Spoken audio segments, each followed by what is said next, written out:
আমরা আজকে ইসকন মন্দিরে যাব না যাইতাছি যাই ট্রাপ করে তো আবার নতুন করে করব। হাই গুড ইভিনিং, এখন তো সন্ধ্যা চলতেছে, জানি না আমি কবে আপলোড করব এটা। আর আমরা এখন সবাই হাই, আমরা যাইতেছি ইসকন মন্দিরে। আমার দুই বোন যাইব, ছোট্ট দুজন। এই যে এটা হইছে হেনা, হাই, এটা হইছে ঈশানী, ইসিন, নিশিন নিশিন, জানি জানি। এটা যে হানাই। মহারাজা দিল্লি।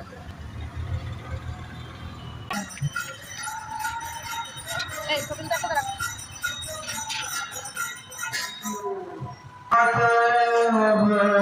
Bhakti